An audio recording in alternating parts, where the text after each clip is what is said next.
বন্ধুরা, আরজিকর ম্যাটারে মারাত্মক কিছু হতে চলেছে বন্ধুরা, কারণ সিবিআইয়ের হাতে মারাত্মক রিপোর্ট। আগামীকাল আরজিকর ম্যাটারের শুনানি। চলুন আপনাদেরকে পুরো ডিটেলসে সবটা বলবো। চলুন তার সাথে আপনাদেরকে আরেকটি গুরুত্বপূর্ণ তথ্য দিই যে দুর্নীতি মামলায় এবার নয়া মোড়, কারণ সিবিআই বিরাট বড় পদক্ষেপ নিয়েছেন বন্ধুরা। কি নিয়েছেন, কি হলো, চলুন আপনাদেরকে পুরো ডিটেলসে সবটা বলবো। চলুন। নমস্কার বন্ধুরা, আমি সনকা। আমার নতুন একটি প্রতিবেদনে আপনাদের সকলকে স্বাগত বন্ধুরা। তো আপনাদেরকে বারবার বলছি যে আরজিকর ম্যাটারে মারাত্মক কিছু হতে চলেছে, কারণ আপনারা জানেন যে তিলোত্তমার মা বাবা কিন্তু দিল্লি গেছিল, তাই তো? আবার ওনারা দিল্লি যাচ্ছেন, কারণ এই যে দিল্লিতে ওনারা যে সিবিআইয়ের ডিরেক্টরের সাথে দেখা করেছিলেন, সেখানে দেখা করার পর যা কথাবার্তা হয়েছে, যা ওনাদের কমপ্লেন ছিল, ওনারা কিন্তু সবটা সেখানে খুলে বলেছেন। এবার যা হতে চলেছে, মানে ওনাদের দেখা করার পর সিবিআই কিন্তু এবার এই তদন্তে খুবই তীক্ষ্ণভাবে তদন্তটা করছেন আরজিকর ম্যাটারে, যার জন্য ওনাদের হাতে মারাত্মক প্রমাণ এসছে। কারণ এই যে আপনারা দেখতে পাচ্ছেন যে আরজিকর ম্যাটারে 7 মাস অতিক্রান্ত হয়ে গেছে, কিন্তু হ্যাঁ, একজন অপরাধী মানে সঞ্জয় রায়কে আরজিকর ম্যাটার থেকে তাকে মেন অপরাধী বলে গণ্য করা হয়েছে, এমনকি তার রায় অবধি শোনানো হয়েছে। কিন্তু এবার সঞ্জয় ছাড়া আরও যেই সকল অপরাধীরা আড়ালে আছে, তারাও কিন্তু এবার আমাদের সামনে আসছে। আর যার জন্য আগামীকাল যে আরজিকর ম্যাটারের শুনানি আছে, সেখানে কিন্তু তিলোত্তমার মা বাবা আদালতে উপস্থিত থাকবেন, এমনকি মারাত্মক কিছু হবে। চলুন আপনাদেরকে পুরো ডিটেলসে সবটা বলি বন্ধুরা। আর যেটা বললাম যে দুর্নীতি মামলায় মারাত্মক কিছু হতে চলেছে, সেটাও আপনাদেরকে বলছি। প্রথমত বলি আরজিকর ম্যাটারে যে শপথ নিয়েই আরজিকর মামলা শুনতে পারেন বিচারপতি বাগচি। বুঝতে পারছেন যে সুপ্রিম কোর্টে আরজিকর মামলা শুনতে পারেন বিচারপতি জয়মাল্য বাগচি। মানে জয়মাল্য বাগচি উনি কতটা, মানে একজন বিচারক হিসাবে উনি যে কতটা আরজিকর ম্যাটারটা তীক্ষ্ণভাবে দেখবেন, বা এই ম্যাটারটাকে সুপ্রিম কোর্টে জয়মাল্য বাগচি দেখবেন, এটা কিন্তু সত্যিকারে খুব ভালো একটা খবর। যাই হোক, ওই মামলায় প্রধান বিচারপতির বেঞ্চে থাকতে পারেন তিনি। শীর্ষ আদালতের সূত্রে খবর যে সোমবার দেশের সর্বোচ্চ আদালতের বিচারপতি হিসাবে শপথ নেবেন বিচারপতি বাগচি। তারপরে প্রধান বিচারপতি সঞ্জীব খান্নার বেঞ্চে তৃতীয় বিচারপতি হিসাবে তাকে দেখা যেতে পারে। তেমনটা হলে সুপ্রিম কোর্টের বিচারপতি হিসাবে তিনি প্রথম আরজিকর মামলা শুনবেন। মানে জয়মাল্য বাগচি কিন্তু প্রথমেই যে বিচারটা শুনবেন সেটা হলো গিয়ে আরজিকর ম্যাটারে। সোমবার প্রায় 1.5 মাস পরে সুপ্রিম কোর্টে উঠেছে আরজিকর মামলা।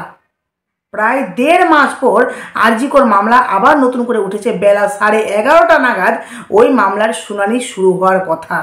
তখনই প্রধান বিচারপতি সঞ্জয় কুমারের সঙ্গে বসতে পারেন বিচারপতি বাগচি। গত 10ই মার্চ কলকাতা হাইকোর্টের বিচারপতি জয়মাল্য বাগচিকে সুপ্রিম কোর্টের বিচারপতি হিসাবে নিয়োগের ছাড়পত্র দেয় কেন্দ্রীয় সরকার।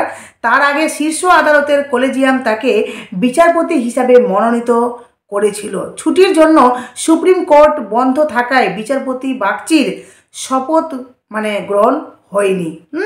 সোমবার সকাল 10:30 তার শপথ গ্রহণ অনুষ্ঠান রয়েছে। ওই দিনই সুপ্রিম কোর্টের বিচারপতি হিসাবে কাজে উনি প্রথম যোগ দেবেন বিচারপতি জয়মাল্য বাগচি। সুপ্রিম কোর্টের প্রধান বিচারপতির বেঞ্চ তথা 1 নম্বর এজলাসে চলছে আরজিকর মামলা। আর সেখানে সোমবারের শুনানি আগামীকাল তালিকার 3 নম্বর রয়েছে ওই মামলাটি। এখন পর্যন্ত 1 নম্বর এজলাসে প্রধান বিচারপতি সঞ্জীব খান্না এবং বিচারপতি সঞ্জয় কুমারের নাম রয়েছে। ফাঁকা রয়েছে আরেকজন বিচারপতির নাম। সম্ভবত শপথ গ্রহণের পরে সেখানে তৃতীয় বিচারপতি হিসাবে থাকবেন বিচারপতি বাগচি। এর আগে হাইকোর্টে আরজিকরের আর্থিক দুর্নীতির মামলা শুনেছেন তিনি। হাইকোর্টে আর্থিক দুর্নীতির মামলা। আর আপনাদেরকে বারবার বলেছি যে তিলোত্তমার মা বাবা কিন্তু হাইকোর্টের উপর ওনারা কিন্তু ভরসা রাখছেন। হাইকোর্টের উপর ওনারা বারবার আস্থা রাখছেন, বারবার বলছেন যে আমরা হাইকোর্টের উপরে ভরসা রেখেছি, আশা করি আমরা জাস্টিস পাবো। কারণ জয়মাল্য বাগচি কিন্তু এই ব্যাপারটাকে খুব খতিয়ে দেখছেন। আর এবার সবচেয়ে ভালো কথা, সুপ্রিম কোর্টেও কিন্তু জয়মাল্য বাগচি থাকছেন। তার জন্য সেটির তার এজলাসে ছিল সিবিআইয়ের করা সঞ্জয়ের ফাঁসির আবেদনের মামলাটিও। সেটির শুনানি করতে পারেননি বিচারপতি বাগচি। তার আগেই শীর্ষ আদালতে তিনি মনোনীত হয়ে যান।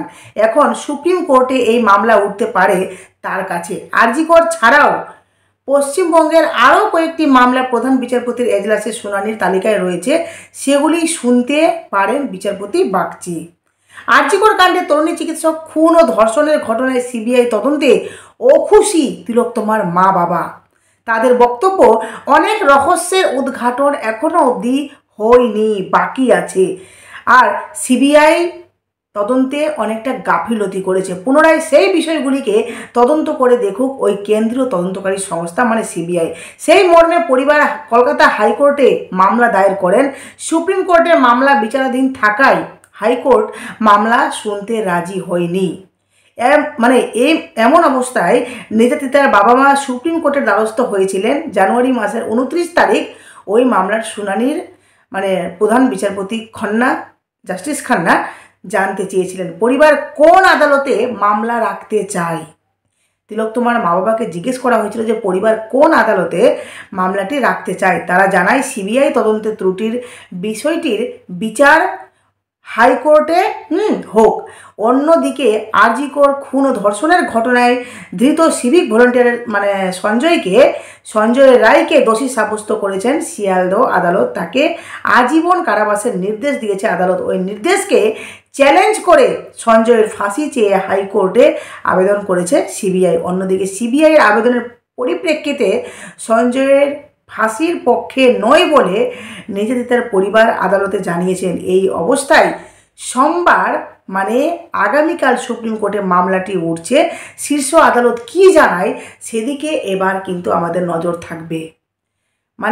আগামীকাল মারাত্মক কিছু হতে চলেছে, যেটার দিকে আমাদের সকলের নজর রয়েছে। অবশ্যই আপনাদেরকে খুবই গুরুত্বপূর্ণ তথ্য কিন্তু আগামীকাল দিব। তবে আজকের তথ্যটিও কিন্তু খুব গুরুত্বপূর্ণ যে সুপ্রিম কোর্টে কিন্তু বিচারপতি জয়মাল্য বাগচি এই মামলাটি বিচার প্রক্রিয়াটি শুনবেন।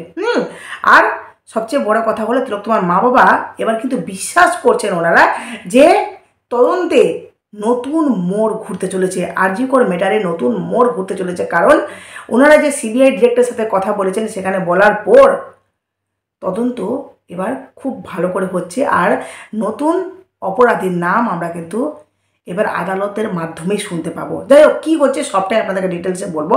এবার আপনাদেরকে বলি বন্ধুরা যে সিবিআই কিন্তু দুর্নীতি মামলায় বড় পদক্ষেপ নিয়েছেন। কি নিলেন, কি হলো, পুরো ডিটেলসে এবার আপনাদেরকে বলি যে এবার বিপাকে রাজ্যের শিক্ষকরা বিরাট পদক্ষেপ নিল সিবিআই। দুর্নীতি মামলায় বিরাট বড় মোড়। দীর্ঘদিন ধরেই নিয়োগ দুর্নীতির মামলায় সরগরম রাজ্য। বিগত কয়েক বছরে এই শিক্ষক নিয়োগ দুর্নীতির সাথে নাম জড়িয়েছে রাজ্যের শাসক দলের একাধিক হেভিওয়েট নেতা মন্ত্রীর। কারণ নেতা মন্ত্রী তো যুক্ত থাকবেই, তাই না? এই নিয়োগ মামলায় আজও জেলবন্দি রয়েছেন প্রাক্তন শিক্ষামন্ত্রী পার্থ চট্টোপাধ্যায়। নিয়োগ দুর্নীতি মামলায় নেতা মন্ত্রী এবং আধিকারিকদের এই ধরপাকড়ের মধ্যেই এবার এই মামলায় কর্মরত শিক্ষক ও শিক্ষিকাদের দপ্তরে ডেকে জিজ্ঞাসাবাদ শুরু করছে সিবিআই। বুঝতে পেরেছেন বন্ধুরা? এবার আপনাদেরকে ডিটেলসে বলি যে এই যে ডেকেছেন তার আগে কি কি হয়েছে সবটা বলছি।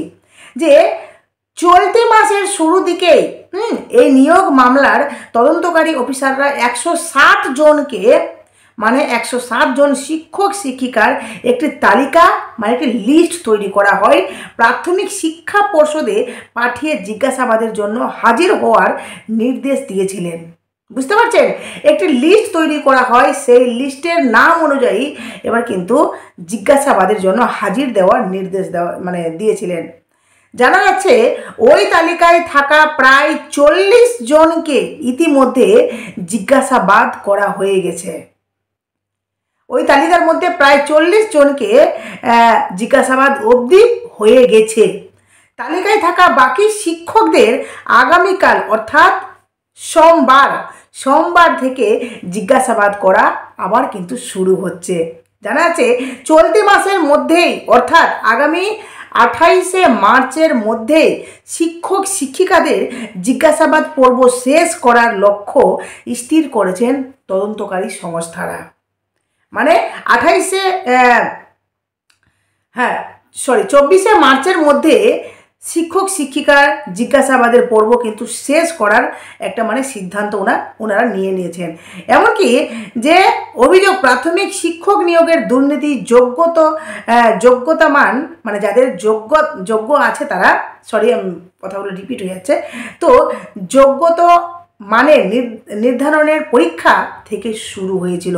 যাদের যোগ্য ছিল, যারা যোগ্য ছিল না, বুঝতে পারছেন, যোগ্য অযোগ্য নিয়ে আপনাদের সামনে একটা আমি তথ্য দিয়েছিলাম, একটা প্রতিবেদন দিয়েছিলাম, যেখানে আপনাদেরকে বলেছিলাম যে যোগ্যরাও নিজের যোগ্যতায় চাকরি পেয়েছে, কিন্তু অযোগ্যরাও কিন্তু চাকরি পেয়েছে। সেটা কিসের মাধ্যমে আশা করি বুঝতে পারছেন। তো তার জন্যই বলা হচ্ছে যে যোগ্যতা নির্ধারণের জন্য পরীক্ষা থেকে শুরু হয়েছিল। সূত্রের দাবি এই তালিকাভুক্ত শিক্ষক শিক্ষিকাদের টেট পাস করা, বুঝতে পারছেন, টেট পাস করা নিয়েও সন্দেহ রয়েছে। যারা টেট মানে যারা পরীক্ষা দিয়েছিলেন, টেস্ট পরীক্ষা, তারা সত্যি কি পাস করেছে না, সেখানেও একটা দুর্নীতির ব্যাপারটা রয়ে গেছে। আর যারা নিজের যোগ্যতা করেছে তারা তো করেইছে, কিন্তু তার মাঝখানে যারা অযোগ্য তাদের কথা বলা হয়েছে। তাই প্রশ্ন উঠছে তাদের চাকরির বৈধতা নিয়ে। প্রসঙ্গত বিচারপতি অভিজিৎ গঙ্গোপাধ্যায়ের নির্দেশে রাজ্যের মোট 32,000 শিক্ষকের চাকরি বাতিল করা হয়েছিল। পরে কলকাতা হাইকোর্টের ডিভিশন বেঞ্চ ওই একই রায় বহাল রেখেছিল। মানে পরে কলকাতা হাইকোর্টের ডিভিশন বেঞ্চ ওই একই রায় কিন্তু বহাল রেখেছিলেন। সুপ্রিম কোর্ট শিক্ষকদের চাকরি বাতিলের উপরে অন্তর্বর্তী স্থগিতাদেশ দিলেও এখনও পর্যন্ত তদন্তের নির্দেশ বহাল রয়েছে। জানা যাচ্ছে সর্বোচ্চ আদালতের ওই অন্তর্বর্তী স্থগিতাদেশের ফলে এখনও ওই 32,000 শিক্ষক চাকরি করছেন, এখনও অবধি কিন্তু ওনারা চাকরি করছেন। মামলার অন্যতম আবেদনকারী রমেশ মালিকের আইনজীবী সুদীপ্ত দাশগুপ্ত জানিয়েছেন, যারা দুর্নীতির সুযোগে চাকরি পেয়েছেন, পয়েন্ট টু বি নোটেড, যারা দুর্নীতির সুযোগে চাকরি পেয়েছেন তাদের জিজ্ঞাসাবাদ করে অপরাধের উৎসে পৌঁছাতে হবে। কারণ আপনারা জানেন যে এই যে চাকরি কিন্তু সবাই যোগ্যতা উপর নির্ভর করে, বা নিজের যেটা মানে পরীক্ষা দিয়ে পাস করা, বা নিজের বুঝতে মানে এক কথায় হলো যারা যোগ্যতায় চাকরি পেয়েছেন তারা কিন্তু সকলে নয়, সবাই কিন্তু নিজের যোগ্যতায় চাকরি পায়নি, তার মধ্যে অযোগ্যরাও রয়েছেন। যার জন্য বলা হচ্ছে যে তাদের জিজ্ঞাসাবাদ করে অপরাধের উৎসে পৌঁছতে হবে। আদালতে আমরা কথা বলেছিলাম, এতদিনে সেই তদন্ত শুরু হয়েছে। উল্লেখ্য, এই মামলায় আদালতে রিপোর্ট জমা দিয়ে সিবিআই তদন্তকারী অফিসাররা জানিয়েছিলেন, টেটের ভুল প্রশ্ন নিয়ে মামলা হওয়ার পরে 2017 সালে প্রাথমিক শিক্ষা পর্ষদ একটি বৈঠক করে ভুল প্রশ্নের জন্য 1 নম্বর দেওয়ার সিদ্ধান্ত দিয়েছিল। সিবিআই সূত্রের দাবি তারপরে কুন্তল ঘোষ, তাপস মণ্ডল সহ আরও কয়েকজন একটি চক্র তৈরি করে পাস করিয়ে দেওয়ার বিনিময়ে পরীক্ষার্থীদের কাছ থেকে কোটি কোটি টাকা তুলেছিলেন। এখানেই শেষ নয়, জানা যাচ্ছে পরীক্ষার্থীরা যে পাস করেছেন তা দেখানোর জন্য টেটের ফলাফল সংক্রান্ত একটি ভুয়ো ওয়েবসাইট তৈরি করা হয়েছিল এবং ভুয়ো ইমেল পাঠানো হয়েছিল। বুঝতে পারছেন বন্ধুরা কিভাবে দুর্নীতিগুলো করা হয়েছিল। আর জানা যাচ্ছে 2022 সালে এই মামলার তদন্ত শুরু হয়েছিল, মানে শুরু হওয়ার প্রায় 3 বছর পরে কর্মরত শিক্ষকদের তলব করা হয়েছে। তদন্তকারী অফিসাররা প্রাথমিক শিক্ষা পর্ষদে যে চিঠি পাঠিয়েছেন সেখানে বলা হয়েছে যে ওই তালিকায় নাম থাকা শিক্ষক শিক্ষিকাদের 2014 সালের টেটের এডমিট কার্ড ও নিয়োগপত্র নিয়ে সিবিআই দপ্তরে হাজিরা হতে হবে। বুঝতে পেরেছেন, মানে সিবিআই এবার কিন্তু পুরো অনুযায়ী পুরো একদম লিস্ট, মানে একদম বুঝতে পারছেন ব্যাপারটা কতটা গুরুত্বপূর্ণভাবে দেখা হচ্ছে, সেভাবে কিন্তু তাদেরকে হাজির হতে হবে। ওই তালিকায় 2 মেদিনীপুর, 2 24 পরগনা, হাওড়া, হুগলি, ঝাড়গ্রাম, মানে যেই জায়গাগুলো নেওয়া হয়েছে, ঝাড়গ্রাম, কোচবিহার, কলকাতা, বাঁকুড়া, ঝাড়গ্রামে কর্মরত শিক্ষক শিক্ষিকারা আছেন। তবে জানা যাচ্ছে ওই তালিকায় পশ্চিম মেদিনীপুরের শিক্ষকদেরই সংখ্যা সবচেয়ে বেশি। তবে মামলার তদন্ত শুরু হওয়ার এতদিন পর শিক্ষকদের জিজ্ঞাসাবাদ শুরু হওয়ার প্রশ্ন উঠছে নানা মহলে। একই সাথে প্রশ্ন উঠছে এই দুর্নীতির মূল উৎসে পৌঁছাতেই বা সিবিআইয়ের আর কতদিন লাগবে তা নিয়েও কিন্তু অনেক জল্পনা হচ্ছে এই বিষয়ে। যাই হোক, সবচেয়ে বড় কথা হলো জিজ্ঞাসাবাদ চলছে, দেখি তদন্ত কতদূর যায়। কারণ সিবিআই যে পদক্ষেপটা নিয়েছেন সেটা কিন্তু বিরাট বড় একটা পদক্ষেপ, যে এই ব্যাপারে এই যে যোগ্য অযোগ্য এদেরকে নিয়ে পুরো ডিভাইডের একটা ব্যাপার রয়েছে। যাই হোক, প্রতিবেদনটা এখানে শেষ করলাম। অবশ্যই আপনাদেরকে আগামীকাল কিন্তু খুব গুরুত্বপূর্ণ তথ্য দিব আরজি কর ম্যাটারে। আজকের প্রতিবেদন এখানে শেষ করলাম। অবশ্যই নতুন থাকলে চ্যানেলটি সাবস্ক্রাইব করে নোটিফিকেশন অন করে আমার পাশে থাকবেন বন্ধুরা।